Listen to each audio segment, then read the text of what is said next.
Welcome back to my another Abol Tabol get ready with me for Vishwakarma পুজো। আচ্ছা, জানি না এর মধ্যে কতটা কি ভিডিও আপলোড করতে পারবো।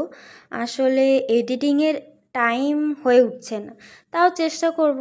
তো আগের দিনের যে ট্রানজিশন ভিডিওটা দেখেছিলে, ওটারই গেট রেডি উইথ মি। এটা কিছুই না, সিম্পল একটা পিঙ্ক হ্যান্ডলুম শাড়ির সাথে একটু লাইনার, লিপস্টিক, মাস্কারা আর টিপ, ব্যাস এটুকুই সেজেছিলাম।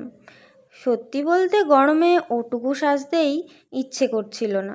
তবে শেষে লুকটা কেমন লাগলো অবশ্যই জানিও। যদিও বা ট্রানজিশন ভিডিওর রেসপন্সে অলরেডি বুঝেছি। আর হ্যাঁ, আমার ওই নতুন ট্রানজিশন ভিডিওগুলো তোমাদের কেমন লাগছে জানিও তো। আসলে day by day quality content দেওয়ার চেষ্টা করছি, তো তোমাদের রেসপন্সে বুঝতে পারবো আসলে আমি কতটা কি নিজের প্ল্যান মাফিক করছি। আচ্ছা, ভিডিও টাইমলি পোস্ট করতে না পারার কারণ সামনে পুজো, তাই অনেকটাই ব্যস্ততা। এর থেকে বেশি এক্সপ্লেন বোধহয় করতে হবে না। তবে চেষ্টা করছি অ্যাক্টিভ থাকার। আসলে ব্যস্ততার কারণে কিছু কিছু সময়টাই হয়ে উঠছে না। দিনে 24 ঘন্টার বদলে 48 ঘন্টা থাকলে বোধহয় ভালো হতো। And thanks for watching, by.